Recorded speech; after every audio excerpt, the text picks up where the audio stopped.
नमस्कार विद्यार्थी मित्रांनो, स्पर्धा क्रीडा यूट्यूब चॅनल आपले परत एकदा स्वागत आहे. विद्यार्थी मित्रांनो, आज आपण बघणार आहोत महाराष्ट्राच्या भूगोलावरती टॉप 15 क्वेश्चन. विद्यार्थी मित्रांनो, हे क्वेश्चन आपले सर्व स्पर्धा परीक्षांसाठी उपयुक्त ठरणार आहे. तर चला सुरुवात करूया आपल्या पहिल्या प्रश्नाला. महाराष्ट्र राज्य क्षेत्रफळ डॅश चौरस किलोमीटर असून भारताच्या डॅश टक्के क्षेत्र व्यापलेले आहे. विद्यार्थी मित्रांनो, याचं उत्तर आहे ऑप्शन क्रमांक 1 मध्ये. महाराष्ट्र क्षेत्रफळ 3,07,713 चौरस किलोमीटर असून भारताच्या क्षेत्रफळाच्या 9.36% क्षेत्रफळ महाराष्ट्रानं व्यापलेलं आहे. याचं उत्तर कोणतं? ऑप्शन क्रमांक 1 आपला. आता प्रश्न दुसरा काय आहे? महाराष्ट्रातील किती जिल्ह्यांची सीमा मध्य प्रदेश राज्याला लागून आहे? विद्यार्थी मित्रांनो, याचं उत्तर आहे ऑप्शन क्रमांक 2 मध्ये आपल्या 8. महाराष्ट्रातील 8 जिल्ह्यांची सीमा ही मध्य प्रदेशला लागून आहे. तर महाराष्ट्रातील कोणत्या जिल्ह्यांची सीमा मध्य प्रदेशला लागून आहे? तर नंदुरबार, धुळे, जळगाव, बुलढाणा, अमरावती, नागपूर, भंडारा आणि गोंदिया अशा 8 जिल्ह्यांची सीमा मध्य प्रदेशला लागून आहे. तर विद्यार्थी मित्रांनो, कर्नाटकला आपल्या 7 जिल्ह्यांची सीमा लागून आहे. तसेच तेलंगणाला 4 जिल्ह्याची आणि छत्तीसगडला 2 जिल्ह्याची सीमा लागून आहे. चला जाऊया नेक्स्ट क्वेश्चनकडे. क्वेश्चन क्रमांक 3. महाराष्ट्रातील पहिला साक्षर जिल्हा. तर याचं उत्तर आहे विद्यार्थी मित्रांनो ऑप्शन क्रमांक 3 मध्ये. महाराष्ट्रातील पहिला साक्षर जिल्हा आहे आपला सिंधुदुर्ग जिल्हा. आता प्रश्न क्रमांक 4.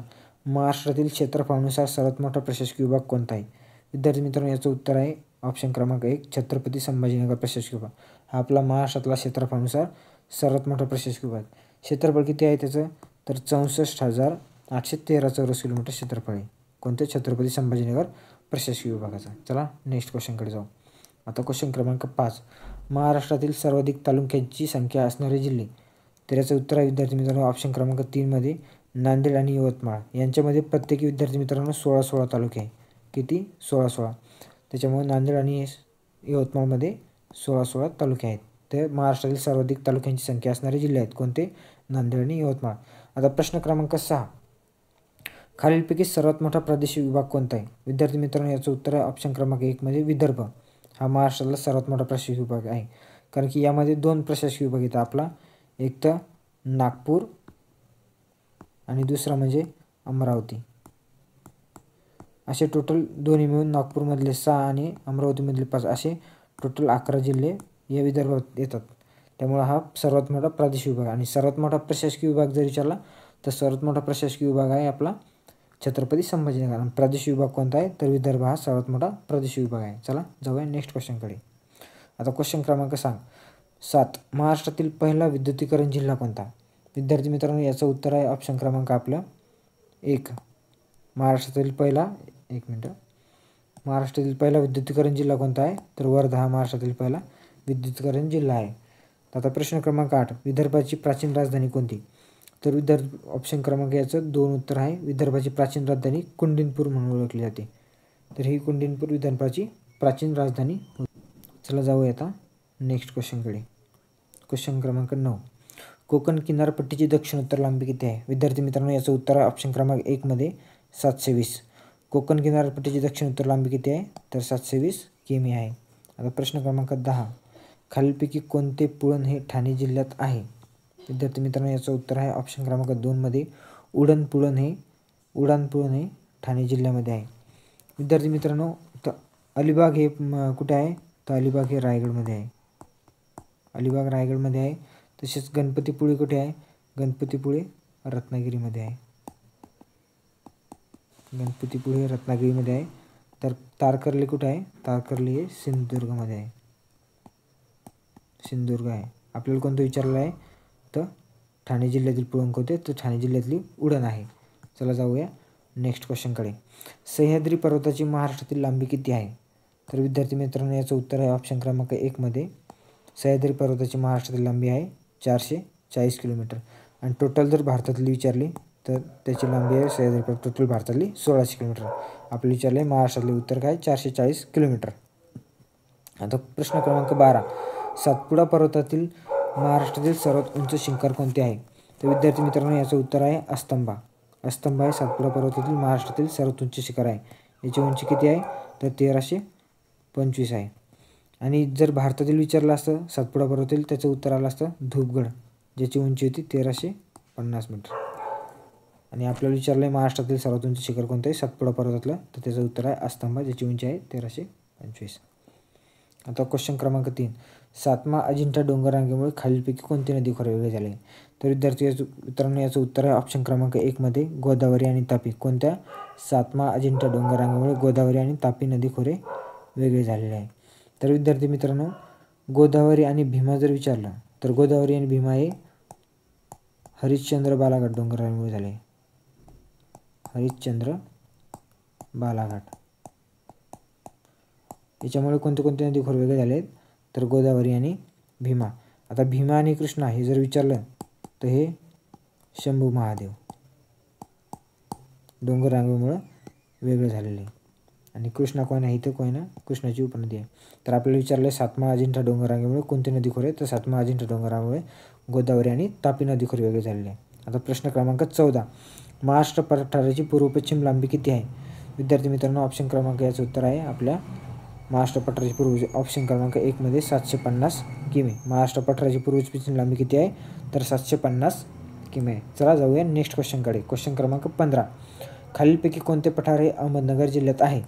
विद्यार्थी मित्रांनो याचं उत्तर आहे ऑप्शन क्रमांक आपल्या 3 मध्ये बालाघाटचे पठार हे अहमदनगर जिल्ह्यामध्ये आहे. विद्यार्थी मित्रांनो सासवडचे पठार हे पुणे जिल्ह्यामध्ये आहे. सासवडचे पठार पुणेमध्ये आहे. तर तोरणमाळ आपल्याला माहिती आहे नंदुरबारमध्ये. तोरणमाळचे पठार हे नंदुरबारमध्ये आहे आणि औंधचे पठार हे सातारा जिल्ह्यात आहे. तर आपल्याला कोणतं विचारलं आहे? अहमदनगर जिल्ह्यामधील कोणतं? तर अहमदनगर जिल्ह्यामध्ये आहे बालाघाटचे पठार. चला नेक्स्ट क्वेश्चन करूया. क्वेश्चन क्रमांक 16 काय पाचगणी हे थंड हवेचे ठिकाण खालीलपैकी कोणत्या जिल्ह्यामध्ये आहे? विद्यार्थी मित्रांनो याचं आहे पाचगणीचं उत्तर ऑप्शन क्रमांक 4 मध्ये आपला सातारा. पाचगणी हे थंड हवेचे ठिकाण कोणत्या जिल्ह्यात आहे? तर सातारा जिल्ह्यामध्ये आहे. तर चला बघूया नेक्स्ट क्वेश्चनकडे. क्वेश्चन क्रमांक 17 गाविलगड हा डोंगर खालीलपैकी कोणत्या जिल्ह्यामध्ये आहे? विद्यार्थी मित्रांनो याचं उत्तर आहे गाविलगड हा आपला ऑप्शन क्रमांक 1 गाविलगड हा डोंगर अमरावती जिल्ह्यामध्ये आहे. आता नेक्स्ट क्वेश्चन क्रमांक 18 आपलं खालीलपैकी कोणती लेणी ही छत्रपती संभाजीनगर जिल्ह्यामध्ये नाही? तर विद्यार्थी मित्रांनो याचं उत्तर आहे ऑप्शन क्रमांक आपला 4 तर कोणती? पारगावची लेणी ही छत्रपती संभाजीनगर आहे. तर ही लेणी कुठं आहे? बीडमध्ये आहे.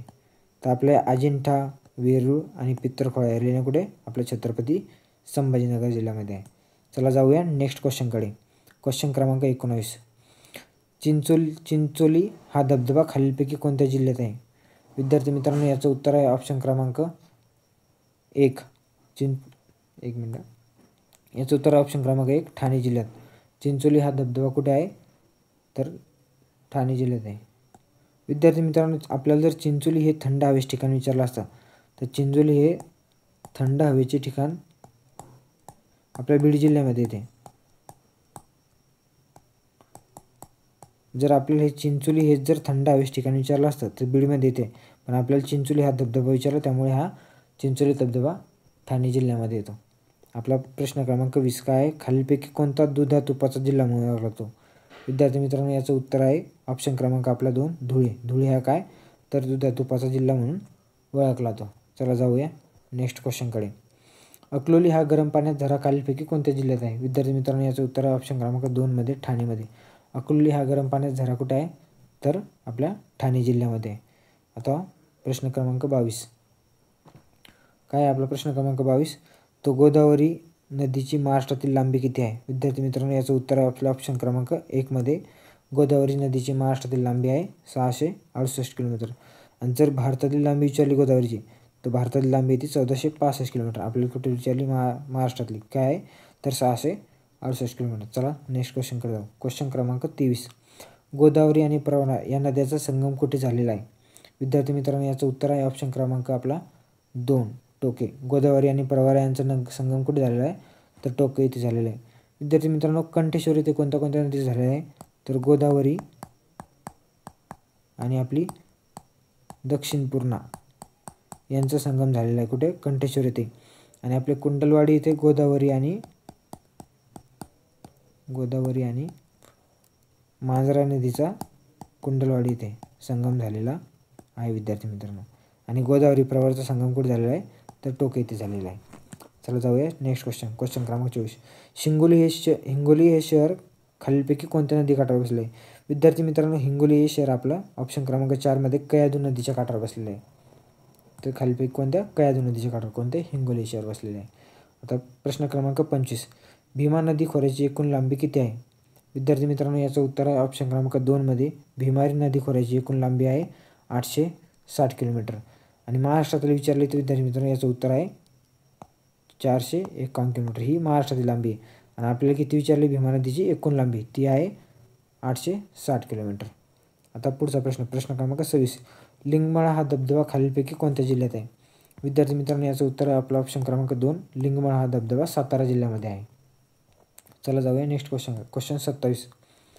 खालीलपैकी कोणता जिल्हा हा तलावांचा जिल्हा म्हणून ओळखला जातो? विद्यार्थी मित्रांनो, याचं उत्तर आहे आपला ऑप्शन क्रमांक 3 मध्ये गोंदिया. तर कोणता जिल्हा हा तलावांचा जिल्हा म्हणून ओळखला जातो? गोंदिया. विद्यार्थी मित्रांनो, आपल्याला तलावांचं शहर जर विचारले, तलावांचे शहर, तर याचं उत्तर येते आपलं ठाणे. तलावांचं शहर म्हणून कोणतं ओळखला तर ठाणे ओळखला. आणि तलावांचा जिल्हा कोणता तर गोंदिया. चला जाऊया नेक्स्ट क्वेश्चन. क्वेश्चन क्रमांक 28. काय?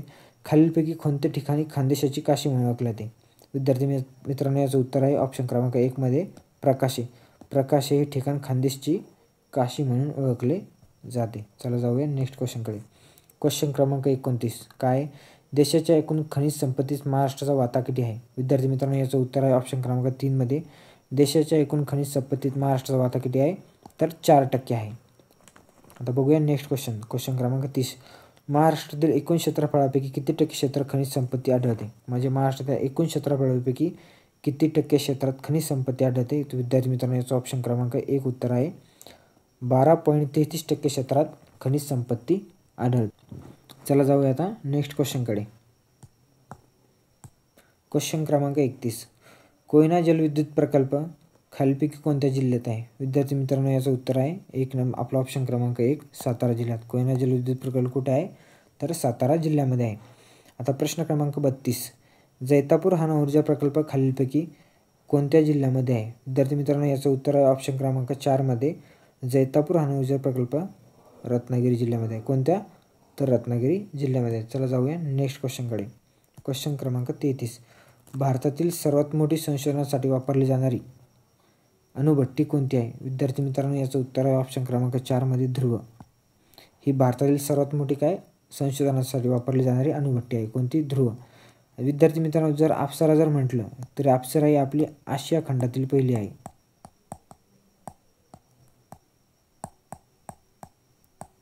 आशिया खंडातील पहिली अणुभट्टी विद्यार्थी मित्रांनो कोणती?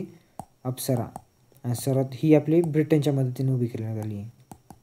ब्रिटन. आणि भारतासाठी सर्वात मोठी संशोधनासाठी वापरली जाणारी कोणती आहे तर ध्रुव आहे. चला ऑप्शन प्रश्न क्रमांक 34. ब्राह्मणवेल हा पवन ऊर्जा प्रकल्प खालीलपैकी कोणत्या जिल्ह्यात आहे? विद्यार्थी मित्रांनो, याचं उत्तर आहे ऑप्शन क्रमांक 1 मध्ये धुळे. तर ब्राह्मणवेल हा पवन ऊर्जा प्रकल्प कोणत्या जिल्ह्यात आहे तर धुळे जिल्ह्यामध्ये आहे. चला जाऊया आपल्या नेक्स्ट क्वेश्चनकडे. उन्हाळ्यामध्ये सर्वात जास्त पाऊस खालीलपैकी कोणत्या जिल्ह्यात पडतो? तर विद्यार्थी मित्रांनो, याचं उत्तर आहे ऑप्शन क्रमांक 4 मध्ये कोल्हापूर. तर उन्हाळ्यामध्ये सर्वात जास्त पाऊस कुठे पडतो तर कोल्हापूरला पडतो. आता प्रश्न क्रमांक 36. महाराष्ट्रात सर्वात जास्त पाऊस खालीलपैकी कोणत्या ठिकाणी पडतो? विद्यार्थी मित्रांनो, याचं उत्तर आहे ऑप्शन क्रमांक 1 मध्ये आंबोली. विद्यार्थी मित्रांनो, लक्षातच ठेवायचं आपल्याला महाराष्ट्रामध्ये सर्वात जास्त उन्हाळ्यामध्ये पाऊस कधी कुठे पडतो तो कोल्हापूरला. आणि महाराष्ट्रात पावसाळ्यामध्ये पाऊस सगळ्यात जास्त आंबोली येते, उन्हाळ्यात कोल्हापूर. हे लक्षात ठेवायचंच आहे. जाऊया नेक्स्ट क्वेश्चनकडे. क्वेश्चन क्रमांक 37. महाराष्ट्राची पर्यटन राजधानी म्हणून खालीलपैकी कोणत्या जिल्ह्यास ओळखले जाते? तर विद्यार्थी मित्रांनो, याचं उत्तर आहे ऑप्शन क्रमांक 2 मध्ये छत्रपती संभाजीनगर. ही महाराष्ट्राची पर्यटन राजधानी म्हणून ओळखली जाते. आणि आपल्याला जर पर्यटन जिल्हा विचारला असता तर हे सिंधुदुर्ग जिल्हा उत्तर द्यावं लागलं असतं. महाराष्ट्रातील पहिला पर्यटन जिल्हा कोणता तर सिंधुदुर्ग जिल्हा आहे. आणि पर्यटन राजधानी छत्रपती संभाजीनगर. कर्नाळ हे पक्षी अभयारण्य खालीलपैकी कोणत्या जिल्ह्यात आहे? विद्यार्थी मित्रांनो, याचं उत्तर आहे ऑप्शन क्रमांक याचं उत्तर आहे 1 मध्ये रायगड जिल्ह्यामध्ये. कर्नाळ हे पक्षी अभयारण्य कोणत्या जिल्ह्यात आहे तर रायगड जिल्ह्यामध्ये आहे. चला जाऊया नेक्स्ट क्वेश्चनकडे. 39 नंबरचा क्वेश्चन था. महाडोक हे पक्षी अभयारण्य खालीलपैकी कोणत्या जिल्ह्यात आहे? विद्यार्थी मित्रांनो, याचं उत्तर आहे आपल्या ऑप्शन क्रमांक 3 मध्ये अहमदनगर. तर महाडोक हे पक्षी अभयारण्य कोणत्या जिल्ह्यात आहे तर महाडोक हे पक्षी अभयारण्य अहमदनगर जिल्ह्यामध्ये आहे. तर आता प्रश्न क्रमांक 40. पेंच हा व्याघ्र प्रकल्प खालीलपैकी कोणत्या जिल्ह्यामध्ये आहे? तर विद्यार्थी मित्रांनो, याचं उत्तर आहे ऑप्शन क्रमांक 1 मध्ये पेंच हा व्याघ्र प्रकल्प नागपूर जिल्ह्यामध्ये आहे. विद्यार्थी मित्र, आपल्या महाराष्ट्रामध्ये टोटल किती व्याघ्र प्रकल्प आहेत तर 6 आहेत. अमरावतीमध्ये कोणता आहे तर मेळघाट आहे. अमरावतीमध्ये मेळघाट आहे. तर वर्ध्यामध्ये कोणता आहे? वर्ध्यामध्ये आहे बोर. आणि चंद्रपूरमध्ये कोणता आहे? तर चंद्रपूरमध्ये आहे ताडोबा. ताडोबा त्याला आपण अंधारी म्हणतो. कोणता आपल्याला कोणता विचारला आहे? पेंच व्याघ्र प्रकल्प कुठे आहे? तर नागपूरमध्ये आहे. चला जाऊया नेक्स्ट क्वेश्चनकडे. क्वेश्चन क्रमांक 41. विद्यार्थी मित्र, उजनी हा जलविद्युत प्रकल्प खालीलपैकी कोणत्या जिल्ह्यात आहे? विद्यार्थी मित्रांनो याचं उत्तर आहे ऑप्शन क्रमांक 1 मध्ये उजनी हा प्रकल्प कुठे आहे? तर सोलापूर जिल्ह्यात आहे. आता प्रश्न क्रमांक 42. महाराष्ट्रातील खारफुटी वनाचे सर्वाधिक प्रमाण खालीलपैकी कोणत्या जिल्ह्यात आहे? विद्यार्थी मित्रांनो याचं उत्तर आहे ऑप्शन क्रमांक 3 मध्ये रायगड जिल्ह्यामध्ये. महाराष्ट्रातील सर्वाधिक खारफुटी वनाचे प्रमाण कुठे आहे? तर रायगड जिल्ह्यामध्ये आहे. चला जाऊया नेक्स्ट क्वेश्चनकडे. क्वेश्चन क्रमांक 43. हरित क्रांतीचे मूळ जनक म्हणून कोण ओळखले जाते? विद्यार्थी मित्रांनो याचं उत्तर आहे ऑप्शन क्रमांक 2 मध्ये हरित क्रांतीचे मूळ जनक कोण म्हणतात? तर नॉर्मन बोरलॉग यांना म्हणतात. तर एम एस स्वामीनाथन यांना काय? तर भारतीय हरित क्रांतीचे जनक म्हणतात. कोणत्या? आपल्या भारतीय हरित क्रांतीचे जनक कोण म्हणतात? तर एम एस स्वामीनाथन यांना म्हणतात. आणि वसंतराव नाईक यांना महाराष्ट्र हरित क्रांतीचे जनक म्हणतात. तर आपल्याला विचारलं हरित क्रांतीचे मूळ जनक कोण म्हणतात? तर नॉर्मन बोरलॉग यांना हरित क्रांतीचे मूळ जनक म्हणतात. आणि महाराष्ट्र हरित क्रांतीचे वसंतराव नाईक आपले. चला जाऊया क्वेश्चन क्रमांक समोरचा 44. रजत क्रांती खालीलपैकी कशाशी संबंध आहे? विद्यार्थी मित्रांनो याचं उत्तर आहे रजत क्रांती ऑप्शन 1 मध्ये रजत क्रांती ही आपल्या अंडी उत्पादनाशी संबंधित आहे. तर कांदा उत्पादनाशी संबंधित कोणती क्रांती आहे विद्यार्थी मित्रांनो? तर कांदा उत्पादनाशी संबंधित आहे आपली गुलाबी क्रांती. आणि तेलबिया संबंधित आहे आपली कोणती? तर पीत क्रांती. कशा संबंधित आहे? तर तेलबिया संबंधित आहे. आणि मासे उत्पादनाशी संबंधित आहे आपली नीलक्रांती. आपल्याला कोणती विचारली आहे? तर रजत क्रांती कशा संबंधी आहे? तर अंडी उत्पन्न. आणि कांद्या संबंधी आहे गुलाबी क्रांती, तेलबिया संबंधी पीतक्रांती आणि मासे संबंधी नीलक्रांती आहे. तर चला जाऊया नेक्स्ट क्वेश्चनकडे. क्वेश्चन क्रमांक 45. महात्मा फुले कृषी विद्यापीठाची स्थापना कधी करण्यात आली? विद्यार्थी मित्रांनो याचं उत्तर आहे ऑप्शन क्रमांक 1 मध्ये 1968 मध्ये. महात्मा फुले कृषी विद्यापीठाची स्थापना कधी आहे? तर 1968 ची आहे. चला जाऊया नेक्स्ट क्वेश्चन. क्वेश्चन क्रमांक 46. संत व त्यांची जन्मभूमी याबाबत चुकीची जोडी ओळखा. तर विद्यार्थी मित्रांनो संत ज्ञानेश्वर आपेगाव बरोबर आहे. संत सोपानदेव. विद्यार्थी मित्रांचं जाम नाही तर संत सोपानदेव यांचं सुद्धा आपेगावला झालेलं आहे. आपल्या संत जनाबाई गंगाखेड माहिती आहे परभणी. संत तुकाराम देहू. तर संत सोपानदेव यांचं कोणतं? त्यांचं सुद्धा आपेगावला झालेलं आहे. चला जाऊया नेक्स्ट क्वेश्चनकडे. क्वेश्चन क्रमांक 47. काय? तर महाराष्ट्रातील सर्वाधिक लोकसंख्या वाढीचा दर असणारा जिल्हा. विद्यार्थी मित्रांनो याचं उत्तर आहे आपलं ऑप्शन क्रमांक 1 नाही विद्यार्थी मित्रांचं उत्तर आहे ऑप्शन क्रमांक 2 मध्ये आपलं महाराष्ट्रातील सर्वाधिक लोकसंख्या वाढीचा दर कुठे आहे? तर ठाणे जिल्ह्यात आहे. आणि तो किती आहे? तर आपला 36% आहे ठाणे जिल्ह्यात बरं. प्रश्न क्रमांक 48. काय? लिंग गुणोत्तराबाबत महाराष्ट्रात देशात कितवा क्रमांक लागतो? विद्यार्थी मित्रांनो याचं उत्तर आहे आपलं ऑप्शन क्रमांक 2 मध्ये लिंग गुणोत्तराबाबत महाराष्ट्राचा देशात 22वा क्रमांक लागतो.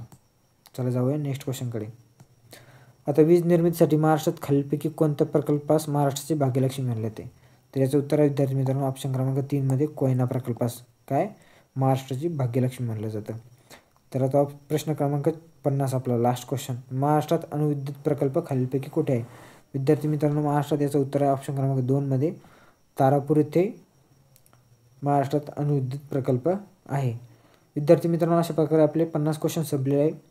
विद्यार्थी मित्रांनो आपले लेक्चर आवडल्यास लाईक करा आणि आपल्या विद्यार्थी मित्रांपर्यंत शेअरसुद्धा करा. विद्यार्थी मित्रांनो नेक्स्ट टॉपिक काय घ्यायचा असेल सजेस्ट करत चला, म्हणजे मी त्या टॉपिकवर क्वेश्चन घेत चालतो. विद्यार्थी मित्रांनो आणि याची PDF जर पाहिजे असेल आपल्याला डिस्क्रिप्शनमध्ये लिंक देऊन टाकतो आपल्या टेलिग्राम चॅनलची. तिथे जायचं आहे आणि तिथून PDF डाउनलोड करून घ्यायचे. विद्यार्थी मित्रांनो आपले असेच नवनवीन व्हिडिओ येत राहतील. GK संबंधित तसेच करंट अफेअर्स संबंधित आपले व्हिडिओज राहतील. तसं आपले तलाठी भरतीची मराठी क्वेश्चन पेपर ॲनालिसिस सिरीजसुद्धा चालू आहे. आणि काही सजेशन द्यायचे असेल तर विद्यार्थी मित्रांनो नक्कीच देत चला. आणि डिस्क्रिप्शनमध्ये आपले टेलिग्राम चॅनलची लिंक दिली आहे तिथे त्यांनी जॉईन करून घ्यायचं आहे. चला विद्यार्थी मित्रांनो थँक्यू. भेटूया नेक्स्ट लेक्चरमध्ये. तोपर्यंत बाय.